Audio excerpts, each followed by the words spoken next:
Hey guys, welcome back everybody. So if you guys remember that we have discussed like a static route. We have configured the static route in the three ways, right? So first we have discussed like how to configure the static route with the next stop concept. Then we have seen that how to configure the static route with the exit interface, and then also we have seen that with the combination of the exit plus next stop, right? So today in this lecture, right, we are going to discuss about what is the major difference between the next stop and exit interface, and why we are going to use the combination of this static dot exit interface plus next hop, right? So if you see my topology, this is my router number, that's a customer router, and we have this is the ISP router we have, and behind the ISP we have a few loopbacks. We can consider as a 1.0, 2.0, 3.0, 4.0, and 5.0. All are the class A IP address. Same thing, we have a 6, 7, 8, 9, 10. These are also class A IP address. So what I'm gonna do right now, I'm gonna give the 5 static route on the router number 1 towards the next hop. And for this guy, I'm gonna use the exit interface. What I'm saying that, so on the router number 1, on router 1, I'll give the static route IP route, because if you check my routing table right now on the router number 1, I don't have any route. Show IP route, I just have a single route. And if you check my interface configuration, show IP interface brief, I just have a 12.1 on this particular interface. If you have a look at the MAC address, show interface 0/0 include BIA. You can see that this is the MAC address of this particular interface right now. Same thing on the router number 2. If you have a look, show IP interface brief, I have a 12.2 and 10 loopbacks. Right? Same thing if you have a look at the show IP route right now connected. I have a multiple route in my routing table.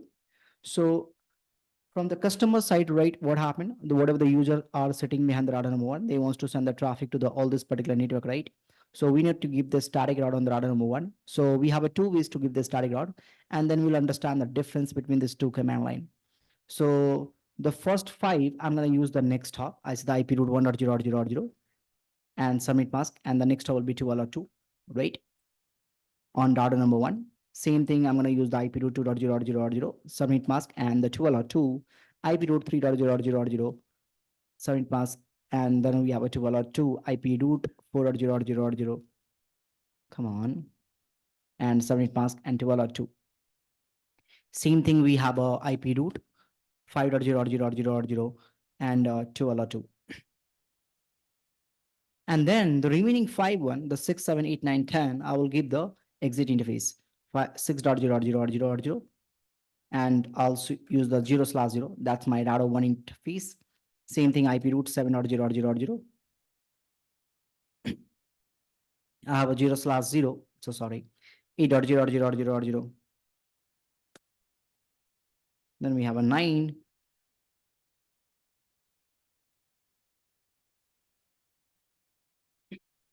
And sorry guys, 10.0.0.0, and then we have a 0/0. All good, right? So we just define all this route, and let me copy and paste this configuration router number 1. So let's go config terminal and let's define the route. So first you have to understand the major difference is what. So if I'm going to use the next hop configuration, so in the next hop configuration, what happened? A router, of course, you need to have a MAC information, right? Because before gonna send the layer 3 packet, you need to have a complete layer 2 information, because if you don't have a source and destination MAC, and you cannot complete the packet, right? Otherwise, if you don't have a destination MAC information, then what happen? Encapsulation failed and the packet will be dropped. So normally in that case, what happened whenever you don't have a MAC, normally you need to use the ARP protocol, right? To get the MAC address of the destination PC or destination host, right? So what happened in that case, when you're going to use the next hop interface, then router 1 will generate the ARP request, right, for next hop IP. Understand the concept. Router 1 will generate the ARP request for the next hop IP. It means that, understand the concept, whenever I'm going to send the traffic, right, when I say the ping, hey, ping 2.1.1.1.1, if you see all this 1.0, 2.0, 3.0, 4.0, and 5.0, I get the next hop, right? So when I say the ping 1.1.1, in that case, what happened? Router will generate the ARP request for the next hop IP 12.2, and router 2 will give the reply. So in this case, normal ARP comes in the picture. Normal ARP, right? So I'm gonna send the request to the 2LR2. Hey, I need a MAC address of the 2LR2, and R2 will give the reply. That's a normal ARP. But when I'm gonna use the IP route destination network subnet mask and exit interface, in that case, what happened? Router 1 will generate ARP request for each IP address, destination IP address.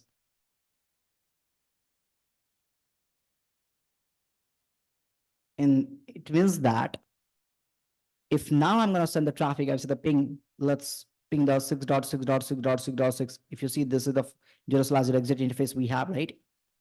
In that case, what happened? Now the router 1 will generate the ARP request for whom? Router 1 will generate the ARP request for the destination person. So understand the concept. In the first one, what happened? Let me use a different color. In the first case, what happened? When the router 1 is going to send the traffic to the 1.1.1, it will generate the ARP request for the next stop only. In that case, my ARP header something like this way. We have a source MAC will be, of course, A, destination MAC will be, I'm just considering it A and B, of course, like you, let me put the complete one. I'll say the C201, right? And the destination will be what? The destination will be, of course, the Ethernet header will be FFF, right? And then we have a C201, destination will be 0000, source IP will be, of course, 2.1, and destination IP will be what? The destination IP will be 2.2 in this case, next stop one. But when I'm going to ping, as the ping 6.6.6.6.6, right? In that case, what happened? The router 1 is going to generate the ARP request, right? C201, that's of course source MAC will be there, and destination MAC will be FFF. Now the C201, right? And destination will be 000. That's a MAC address, and source IP will be what? That's a 12.1. And destination IP will be now what? Destination IP will be 6.6.6.6. Can you see the difference over there? This is the 12.1. That's I'm going to generate the ARP request for the next stop IP. But now we have a 6.6.6.6. That's our destination one. So in that case, what happened? Try to understand when I'm going to make a request. Hey, I need a MAC address of the 6.6.6.6. R2 will say, that, hey, I don't have a 6.6 in my local routing table. Because understand this concept, this is the different broadcast domain, right? And this is a different broadcast domain. Each loop back treats like a different broadcast domain. And ARP is your layer 2 packet. It cannot cross. It cannot cross from this interface to the another interface, right?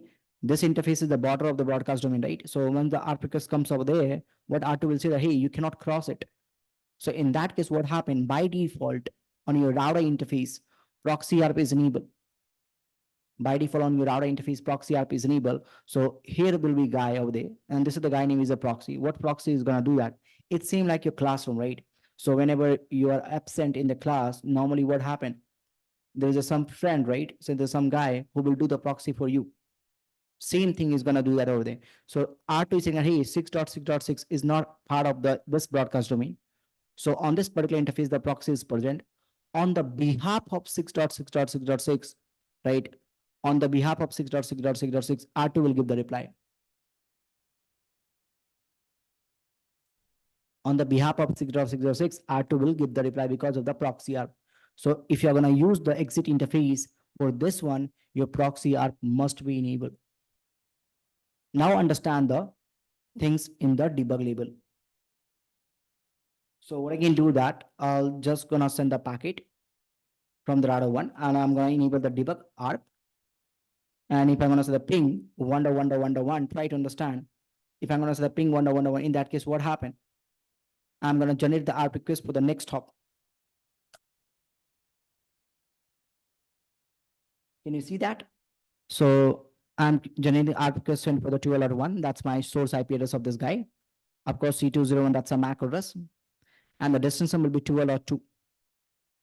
Right? Let me copy and paste this thing in the man. Oh, 1 minute. Let me copy and paste in my paint. Then you will understand more clearly. So this is for, okay, let me decrease the size. Come on. So that's for the next hop, right? If you're gonna use this configuration.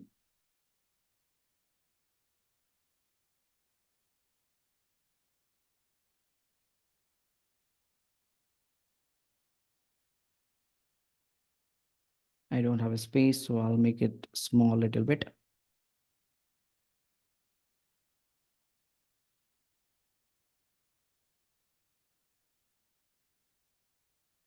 Right, here we go. And that's this one will be in different color. Right, so you can see that I'm generating the ARP request for the destination person. It's 12 or 2, right? Next hop guy, not this. If I'm going to use this command line, in that case, there is no need of proxy ARP. In that case, there is no need of proxy ARP. Now understand, if I'm going to ping, what happened? If I'm going to ping the 2.2.2, do I need to generate the ARP request? Of course not. The reason is that because for this guy, already I have a 2.2, right? So in this case, what happened? If I already have a ARP entry for the 12.2. If I already have a ARP entry for the 12.2, my next hop, I no need to generate the ARP request. If I'm going to ping the 3.3.3, no need to generate the ARP request. If I'm going to ping the 4.4.4, I already have a ARP entry for the next hop. No need to generate it. If I'm going to ping the 5.5.5, I already have a ARP entry for the 12.2 because all this 5 network 1, 2, 3, 4, 5 has a next hop configuration. And for the next hop configuration, what happened? I just need to generate the ARP request for the next hop IP, and I already have an ARP request for the next hop. So no need to generate the ARP request. And there is no need of proxy ARP. But if I'm going to ping 6.6.6.6.6, that's for the exit interface. For each and every destination IP, you need to generate the ARP request. Have a look. So now let me copy and paste it. And now if you see, let me go in the different color.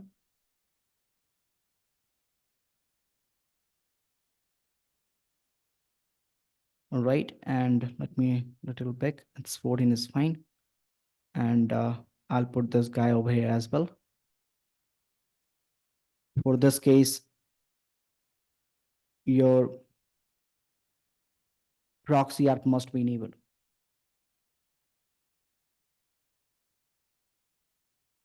Okay, this one, go with the different color. And now you can see that.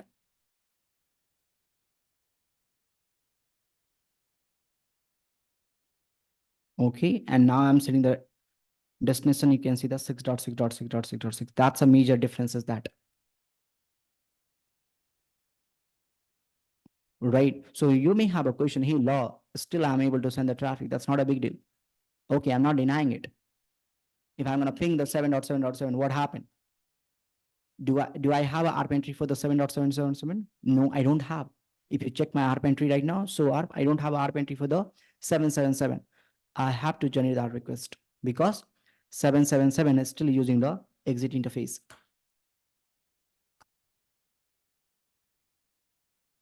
So take example, if you have a 10,000, right?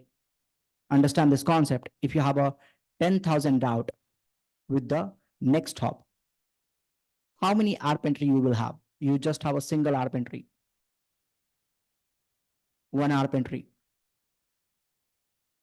If you have a 10,000 prefix, I'm talking about prefix or route, we can say that. For all the routes, you just have a one ARP entry, right? But if you just have a, right, I'm not talking about the routes. I'm just talking about if you have a 10,000 IP addresses even, only IP addresses, right? You can have a all this 10,000 IP address in the single class A IP address as well, right? For all this IP address, you will have a 10,000 ARP entry. So if I talk about the memory perspective and CPU perspective, it's totally vistas of the router resources. If you're going to use the interface. So now if you see over there, if you see right now, I just generated the ARP request for the 7.7.7. If I'm going to ping the 8.8.8, I have to. See, if I'm not picking the 9.9.9.9, I have to. So if you see the so ARP, what you can see that our multiple ARP entries for the 6, 7, 8, 9. But just I have a single ARP entry for this guy because this is the person for the all the next hop configuration. This is for the all the exit interface we have. And can you see one thing? What I told you that on the proxy app concept. So he will make a request. Hey, I need ARP entry for the 6.6.6. 6.6.6 is the part of the different broadcast domain. R2 will give the reply on the behalf of 6.6.6.6. So if you see what happened, you have a same MAC. Can you see that? R2 MAC address C202, C202, C202, C202. All they have same MAC address because R2 is giving the reply. Because Proxy ARP is present on the router number 2 interface. If you have a look on the router number 2, so interface 0/0 include proxy, right?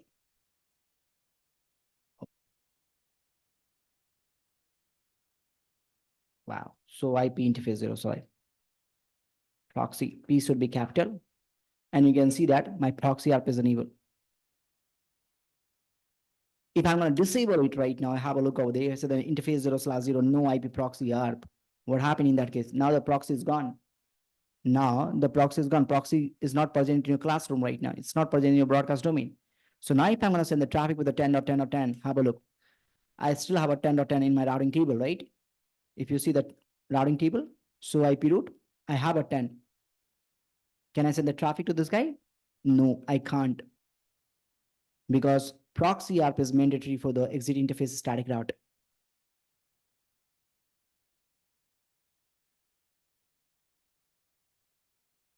He's trying to send it, right? He's trying to send the packet for the destination 10.10. Hey, I'm looking for the MAC address for this guy, but nobody is responding it. The reason is that R2 doesn't have a proxy ARP is enabled. So can I send the traffic with the 6.6 right now? Yes, I can, but I cannot send the traffic with the 10.10. I can send the traffic with the 6.6.6 because the reason is that I already have a ARP entry for the 6.6.6. So I'm using my this database to send the traffic. Of course, after the 4 hours, if you just remove this entry, then you cannot send the traffic. By default, ARP timeout is a 4 hours, right? On the router interface, Cisco router interface. If you see so interface 0/0, the default ARP timeout is 4 hours. What is that? So if I'm going to remove this ARP table, take example, I say the interface 0/0 shutdown and no shutdown, right? So all my ARP will be flush. So ARP, I don't have any entry. So let's ping the, so now the proxy ARP is disabled, guys. Proxy ARP is not enabled on the router number 2. Now if I'm going to send the packet to the 1.1.1, I can send the traffic because for the all this next hop, right, I'm going to generate the ARP request for the 12.2. And 12.2 is a part of the same broadcast domain. I can send the traffic. Right? All good? For the 2.2.2.2, I can. For the 3.3.3.3, I can. For the 4.4.4.4, I can. For the 5.5.5.5, I can. For the 6.6.6, I cannot. Because for the 6.6.6, he's going to send the ARP request for the destination IP. And proxy ARP is not present on the router number 2. So in that case, I could not send the traffic to the 6.6.6. So always remember one thing, whenever you're going to use the exit interface, make sure that your proxy ARP must be enabled. If your proxy ARP is disabled, you cannot send the traffic. So you may thinking right now, hey, Law, I think so this one is good right now.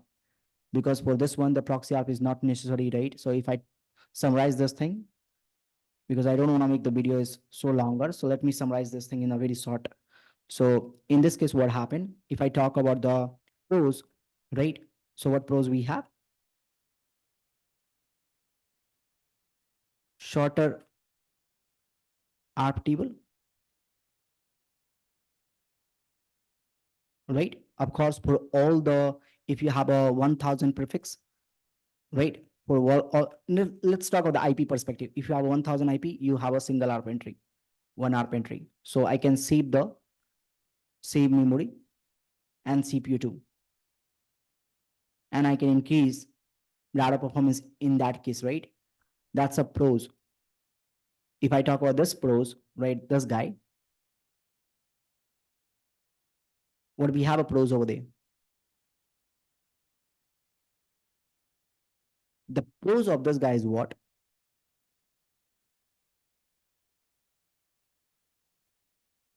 Whenever I'm gonna ping 1.1.1.1, right? What happened? My source IP will be 12.1, this interface. Distance IP will be 1.1.1, right?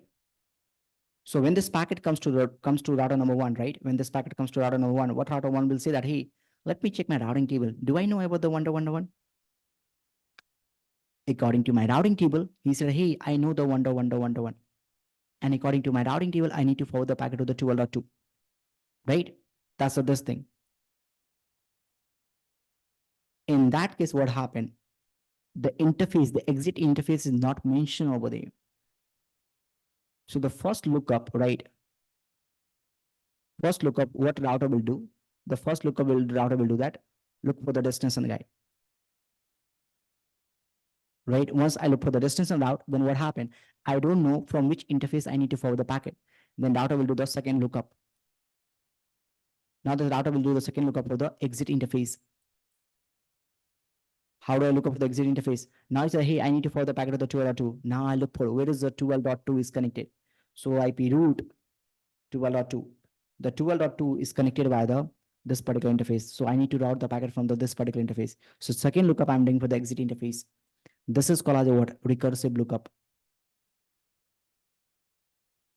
And that's why sometime, right, it is known as a right static route recursive lookup, static recursive lookup route. Sometimes it's known as a static recursive lookup route as well. So whenever, if you're receiving your 1000 packets, right? If you're receiving your 1000 packets with the next hop concept, then what happened? 2000 times lookup will happen, right? It hit the CPU. So not a good thing, right? So those are the cons we have over there for this guy. I'll come into the pros of this guy. Don't worry. The cons for this guy is what? Recursive lookup. Even if you see, also if you look for the so IP Ceph 1.1.1.1, or if you use the 1.0.0.0.0, and if you put the detailed keyword, you can see that we have a recursive keyword over there.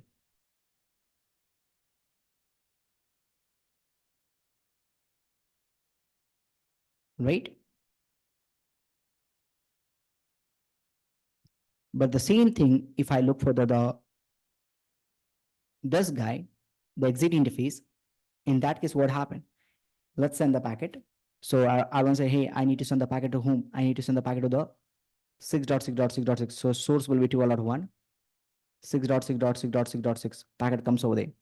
So when this packet comes to router number one, router one says, hey, let me look up the 6666. Do I have a 6 in my routing table? According to my routing table, I just need to forward the packet to whom? This interface 0/0. So I just route the packet. I just route the packet in from this interface. So in that case, I don't need to do the recursive lookup. So only one time lookup will happen. That's all. So now if you see this guy show IP Ceph 6.0.0.0.0 and submit mask detail. So sorry, you don't have any recursive keyword over there.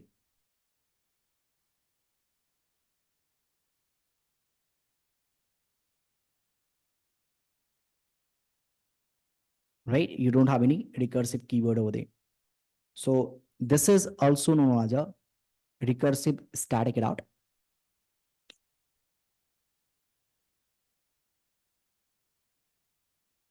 In a recursive static router, what happened? The lookup will happen multiple times, and that's not a good for the router, right? But in the exit interface, recursive is not happening. Only the problem is what?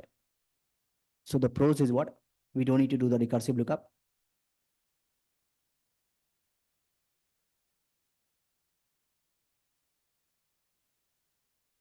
But the cons of this guy is what? We have a multiple ARP entry. We have a multiple ARP entry. For each IP address, we need to maintain the ARP entry.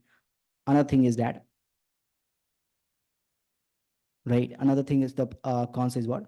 We need a proxy ARP. But in this cons, what we have, we just have a recursive lookup. And the pros is what? No need of proxy ARP. So that's a major. So if you see, everyone has a pros and cons. So this also has a pros and this also has a cons over there, right? But if you see, this also has a pros and this also has a cons. So we do need to do the recursive lookup in the exit interface, right? In the next hop, what happened? We need to do the recursive lookup. You see the recursive keyword over there. We don't have any recursive keyword over there. But for this guy pros is what? No need to maintain the proxy ARP. Sorter ARP table we have, right? You just have a one ARP entry, right? If you see the above one, I'll show you. Come on. If you see for the all the exit interface, I have a multiple ARP entries, right? And for this guy, what happened? I just have a single ARP entry for the, all the next hop. So if you look, right, everyone has their own pros and cons, right? So to avoid this problem, right, we have introduced the concept of combination.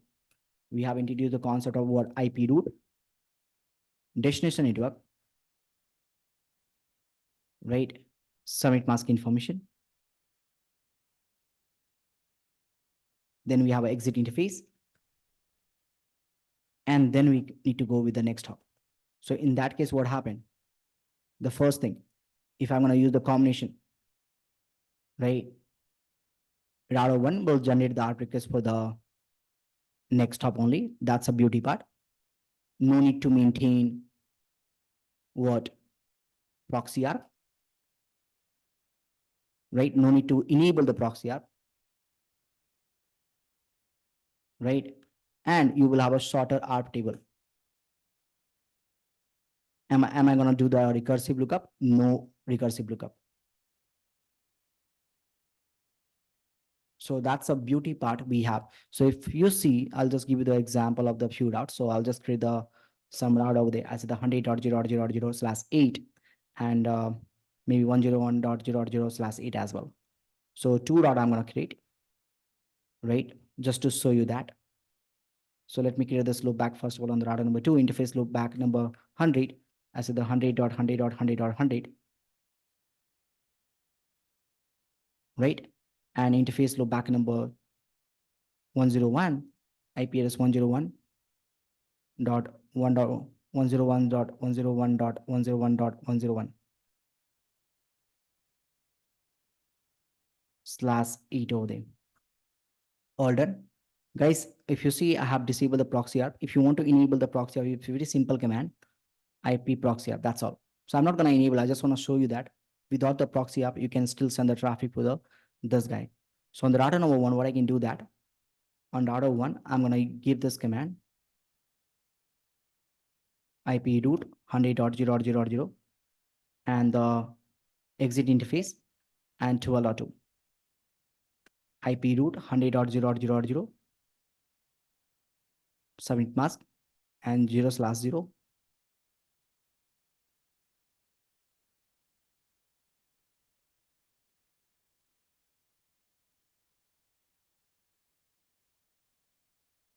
(0/0) and this is not 101. I'm so sorry. This is good and this is good. So now let's give this route on the router 1 and have a look. So now if I'm going to send the traffic, if you see first of all one thing, my debug is already enabled, right? Ping 100.100.100.100. I'm gonna generate the ARP request for the next hop. No need to maintain the proxy ARP. I have a sorter ARP table. So I already have a ARP entry. That's why it's doing that. Let me do one thing. Let me flush out all the ARP entry. So, I'll remove the all ARP entry. Then he will generate the ARP request. So now if you see as the ping 100.100.100.100, I'm gonna join the ARP request for the destination guys. Now if I'm gonna ping the 101, do I need to join the ARP request? No, I already have a ARP table. If you see, so ARP, I already have a ARP entry for the 1202, my next stop. So I don't need to generate the ARP request for the this person.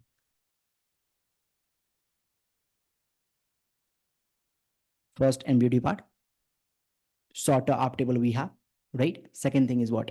I just have a single ARP table. I can send the traffic for the both the person. I just have a single ARP table. Second thing is what? This two is done, right? This three is done. R1 will generate the ARP request for the next stop that we have seen. Next stop from R1, this is the next stop to L2. Second thing is what? No need to maintain the proxy ARP. So on R2, the proxy ARP is disabled. All good. If you see,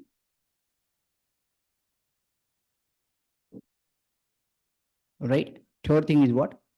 Sorter ARP table we have. Of course, I just have a single ARP table, right? Fourth thing is what? No recursive lookup. So if you see, show IP Ceph detail, and here we go. I don't have a recursive keyword over there, right? So that's a beauty part, and always a recommendation to use this command line in the production network. But it's still the people are using the different ways to configure the static route, right? Because maybe they have no idea, maybe they have different reasons, right? But mostly this is the recommendation to do that. In this case, I don't need to do the double lookup. That's called as a recursive, right? No need to maintain the big ARP table, sorter ARP table. No need to enable the proxy ARP. So you have a multiple beauty part of this thing. But I made a video on this guy as well, on this person as well. And also we have seen the video of this guy as well, right? So that's a major difference, all this three one. Okay, I'll make one more video, not more, one more video. I'll make 2 and 3 more videos on the static route. I'll show you the concept, what happened, right? Take example, if the proxy ARP is disabled on the router number 2, can I still send the traffic via the exit interface? Yes, we can do that. I'll show you in the next video. So thank you so much, guys. I'll see you in the next video.